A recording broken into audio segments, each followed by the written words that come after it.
Alright guys, welcome back to the channel. We're actually in an iconic parking garage because we filmed so many videos here, probably from last year and also this year. If you guys watch Viet Ho's channel, Moto Gear TV, Towson, this parking garage has been pretty abused. Not as abused as my front lip. So as you can see, if you haven't seen the other episodes, I just don't know how all these episodes are gonna roll, but truck tires blew up in front of me and destroyed my front lip. I have a nice dent here. I'm gonna take a negative into a positive. We're gonna basically go to Hughes Detailing, talk a little bit more about the PPF because the PPF kind of saved my paint. You can see the scuff marks here from all the rubber. If I didn't have that on, that would have been an issue with my bumper. We're also gonna do PDR, which is paintless dent repair. We have this nice dent in the hood here that you could probably see in certain angles. That's gonna be rectified. But I definitely wanna address the elephant in the room. I'm not gonna let it deter my day of having a good time. We've been having a good time with Viet. We filmed this Everybody Has a Story, but today we're gonna be filming with Danny. Danny, what up guys? Introduce yourself to the channel. So my name's Danny. Most of you guys know me as S58 Danny, and today we're gonna be doing a little film on my baby over here. So as you can see, Danny has an individual G80 M3. This specific color is? So this is individual frozen white. As you, on camera and in person, just looking at it, the stealth or the frozen paint just looks so good. I was telling Danny earlier while we're rolling to this location, between the frozen paint and his taillights, it just looks so good. Exactly, exactly. So it's a really understated color. Not a lot of people opted in for frozen white and frozen in general because they've been scared about the maintenance, but I think we can get a little bit into that later. Yeah, and this is an episode about, you know, what it's been like for a G80 owner, right, to have the G80. I think it's pretty good to get onto the channel because different perspectives, different ownership experience, and for the ones that were waiting, right, for a G80, G82, I think these opinions and also reviews kind of help yourselves out. It also makes you anxious because I know for me, when I was waiting for my G80, I was just watching videos. Exactly. Constantly watching videos. I'm sure you went through the whole process. Oh, yeah. And hopefully you could take some insight and make it better for yourself when you're purchasing your G8X. But Danny, let's take a closer look at your car. Absolutely, let's go ahead. So you got this how long ago? So I've had this car for about 2 years now, I'd say, coming up on the 2-year mark. And throughout the whole process, how difficult was it to find? Because again, you said this wasn't a really sought out option, right? Exactly, exactly. So it was very difficult to find. For me, the one thing that I needed was carbon buckets. I absolutely needed them. I was not gonna get into a G80 unless I had the carbon buckets. So that's why it was as difficult as it was. I would have loved to have gotten one in Florida, but unfortunately I could not. I had to get this car out of state, which, you know, I'm familiar with doing this process. Most of you guys probably know me from my F80. So I had an Avis Blue F80. I also bought that out of state. So the process wasn't too foreign for me. Yeah. So I wasn't too opposed to do it. But at the end of the day, this car came from California, came out clean, I came out happy. So it was a good deal. And I think going through the process of finding the car you wanted, right? Because in the beginning, you really didn't really look for an individual frozen paint, right? Exactly. You just wanted an individual color, right? Exactly. And buckets. Exactly. So I was searching for a good 2 to 3 months, honestly. I didn't have a car at all at the time. I was taking Ubers to work, you know, doing what I had to do, but I was determined to get the spec that I wanted. And you're correct, I was not looking for an individual. As long as the car had buckets, I would have been fine. It could have been black sapphire metallic paint, whatever other color, but it just so happened that this was an individual that had the buckets. And not only that, it had every option that I wanted. So this car has the exterior carbon fiber package from BMW, which was a godsend, to be honest with you, because I'm sure a lot of you money. Exactly, and I'm sure you guys have seen the OEM prices on those parts. It's ridiculous, so that saved me quite a lot of money. It has the extended leather dash, which personally, that is my favorite feature of this car. I've never had a BMW that has the full extended leather. All my friends have, Ben, Viet, they've all had it. I have the poverty spec.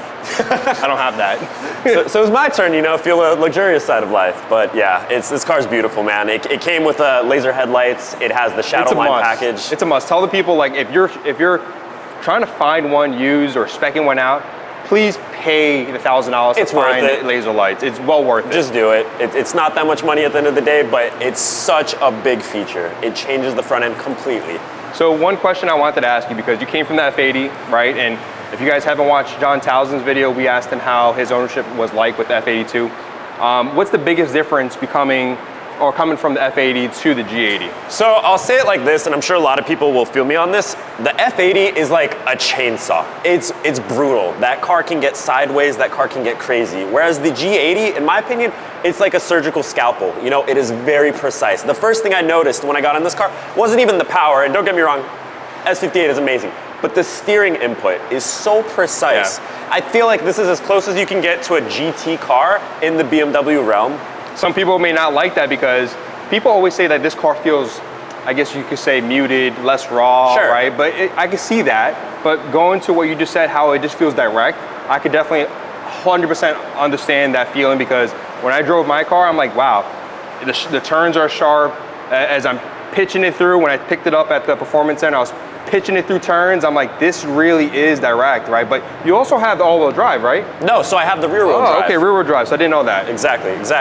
So it's kind of very similar to your F80 then, because F80 was a DCT automatic, right? So this was a rear-wheel drive car too. Exactly, and so a lot of people will say, yeah, the F80 is more raw, but to me, this is a different type of raw. Yeah. I feel like I can push the G80 to its limits far more comfortably than I could the F80.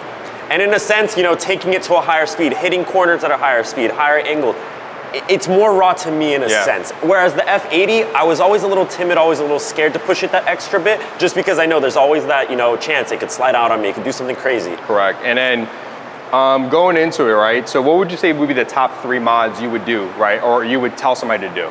So for the G80, personally, if we loop around to the front over here, the very first mod I would do, I would change the grille, and that's actually what I did do. Now, there's nothing wrong with the OEM grille. I just feel like by changing the grille out, whether the GT3 style, the CSL style, or the various other styles, it just transforms the front end of this car. I absolutely agree. The grille.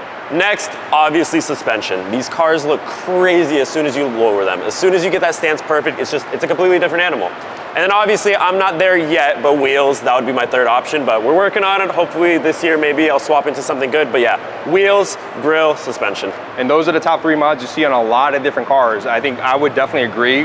Those would be the top 3 mods I would do. And you heard it on John Townsend's. I think he would talk about exhaust too on his video, but this car, right, has been, how would you describe the ownership like? So this is my daily. I drive it as much as I can. I work from home, but this is my only car. It is not as stiff as the F80, I will say that, and that has its benefits and drawbacks. As a daily, I can comfortably drive this car around the Orlando area where there are a lot of brick roads. In the F80, I'd feel my spine falling apart. In this car, it's not that bad. And honestly, surprisingly, the carbon bucket seats, to me, are more comfortable than the competition seats and the F8X generation. And it all depends on your body shape too, you know? I know if you're a little on the bigger side, heavier side, it may be a little uncomfortable, but Danny's fit and slim, you know, and he fits into those buckets like a glove. But one of the things that, you know, it's probably, you know, one question I had was, what keeps you into this car, right? What keeps you preventing wanting to get rid of it? So at the price point, I feel like this is the best sporty sedan that you can get. I've thought about, you know, what is the next step? Where would I move on from this? And the price point is just, it's astronomical. Yeah, you're talking for about the value. I mean, the S58 motor, it's a monster. The tunability and what you can do, like what else is really competing with this car at this price point? There's not a lot. And it's a beautiful car. At the end of the day, I love the looks and I love BMWs. So it's just, it's an amazing platform. And I feel like it still has a lot more to go. I feel like we're barely tapping into the potential. A lot of companies are coming forth to provide mods for these cars, so I'm excited to see what else comes out. And then if you had to do it again, right? I think I've asked a lot of people this. If you got to do it again, going through the process, would you do anything differently? So I think potentially I would have went for an X-Drive car just because I've never been in an all-wheel drive platform. And I feel like once I do go down the route of downpipe tune and really pushing this car, that X-Drive is really gonna be coming to play and it would have been helpful. Other than that, I mean, I love this spec. Individual paint, as far as frozen paint, it is a pain in the ass to take care of. I'll say that up front. For anyone out there that is considering frozen paint, I highly recommend you PPF at least the front clip. If you get any sort of chip or damage that pulls the paint up from the bumper, it's black underneath and you cannot touch it up no matter what. And even respraying, and even if you do respray it, it is not a guarantee that it is going to come out perfect. Not a lot of shops know what they're doing when it comes to frozen paint, so just know what you're getting into when it comes to maintenance. And if you don't have PPF, please do not leave your car outside. If bird poop gets on it, tree sap, my God, yeah. if it's out there in the sun, it will bake into this clear coat. You cannot polish it out. You can't do anything to it. So you have to be mindful of how to take care of the paint. And also too, to remember, because I'm into detailing, right? So a matte paint, you need a specific type of soap, right? Because it doesn't add any gloss to the finish, and you want to keep that matte look. But luckily you actually have the matte PPF. So exactly. It's not 100% necessary. It is costly, right? Because matte PPF is more expensive than your gloss PPF. So I'm sure it costs you a pretty penny. But again, if you plan on keeping this car for a long time, that's a good investment. Maybe not for resale value, because nobody really pays for that. Yeah, but no. For your personal enjoyment, you don't have to worry about the aggravation of rock chips, things like that. Exactly, exactly. And most car guys, they care about their paint, so it is an investment for them. As soon as I got this car off the truck without PPF and I took it on I-4, I parked the car, already saw 2 chips. I called right away, I made that appointment, full car PPF. I had to. Yeah, I don't blame you. Is there anything you would tell people about what to look for when getting a car? Because I know, look, getting into an M car, there's a lot of things you should watch out for, right? Whether it's being dog tuned, right? Things like that. Right. Is there anything that you would tell people after your experience of shopping 2 cars sight unseen? Exactly. Out of state. Exactly. So for a lot of people, this is gonna be their first M car. What I recommend is you absolutely need to go drive it and understand what you're getting into. These are very powerful vehicles. And if you get into a rear wheel drive model, there's always that chance it can go a little bit crazy on you. Definitely go and drive it, and definitely get it at a reputable dealer. Hopefully BMW if you can, but if not, look into warranty options. These are actually very reliable cars. So as I've been browsing the forums, there's not a lot of cars that I've seen that have gone through any sort of, failures, catastrophic failures. I mean, I don't even think I saw many that had leaks. The F8X platform, they were known for their head gasket leaks, oil filter housing. On these, I don't even think I've seen a single post about it They corrected a lot of the handicaps with the F8X platform. Sorry, Towson. But yeah, I want to thank Danny for spending some time here talking about his car, and we've been having fun all day. Hopefully you enjoy these types of videos because it gives you guys an idea when searching for your dream car or your next build. But I want to thank you guys for watching this video, and we'll see you guys on the next one, right? Absolutely. Stay tuned.